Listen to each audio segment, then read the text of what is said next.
Welcome to Shelley's Everyday Adventures. This channel is about prepping and everyday life. I've been a prepper my entire life. My family is a family of farmers, and we have spent our lives prepping for things. Not necessarily the end of the world, of course, but prepping for natural disasters, prepping for maybe not having a good harvest, prepping for maybe the loss of a job. I've always prepped, always had extra stuff stored away in case money was really tight and we needed it. We needed the food. So I've continued to be a prepper. I'd never really considered myself a prepper until recently when you see all these videos coming out and it's like, well, maybe that's what I am, but it's just been a normal thing for us as farmers. I went to the local Costco today to pick up a few things. Costco looked pretty good today. I found everything I needed. I picked up some Spam. I'm not a fan of Spam, but my husband loves it. So I picked up some Spam. I did find some spaghetti. I'm having a hard time finding it in my local Walmart. But I did pick up some spaghetti. I got some chunky chicken breast in the can. And I picked up some Skippy peanut butter and some organic tomato sauce. And iced tea. I love the raspberry iced tea. So I stocked up on this. It's going in my pantry. I put dates on it so that I rotate my food.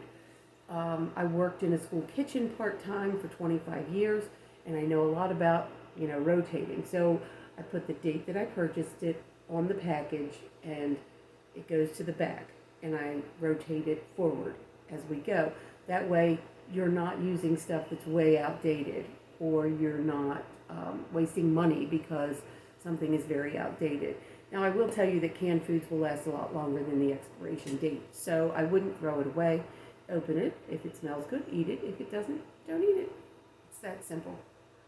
I guess anybody who would be watching me is probably aware of the fact that we're going to have a wheat shortage.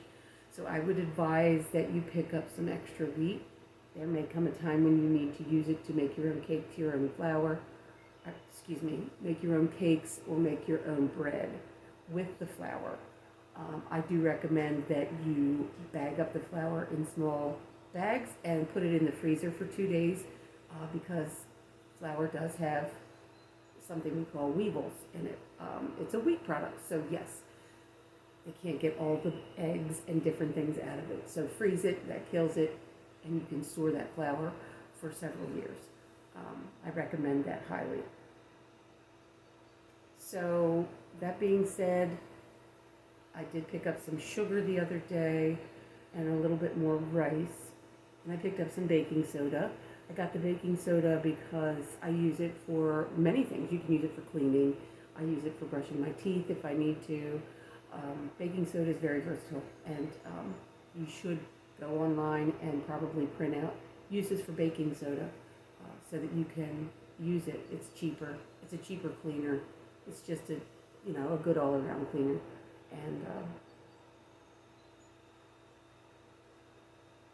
what else would I like to say? I'd like to say that if you're not aware of what's going on around you, please become aware of it. And try not to live in a world where you're ignoring everything. It's the United States, yes. And a lot of people say it can't happen here. It can happen here. My grandparents had to stand in line World War II to get stuff. They had coupon books. They could only get sugar on certain, if they saved up enough coupons, they could buy sugar. They would do that for special occasions, for birthday cakes and whatnot. So yes, it can happen here, and there are people alive that have experienced it. If you think that it can't, you're sadly mistaken. And we are in a global economy now, which means that when something happens in another country, the ripple effect does eventually come down to get us. So I would advise for you to at least consider these things. I am not here to fearmonger. I'm not here to scare anybody. I'm just telling you what I'm doing, and I'm encouraging you to take a look around at yourself and what you need and what is going on in the world, and you decide for yourself what you want to do. So this is Shelley's Everyday Adventures. Would you please like and share and subscribe to this channel if you like what I have to say, if you're interested in hearing what's going on, and if not, that's fine too. Thank you and have a blessed day.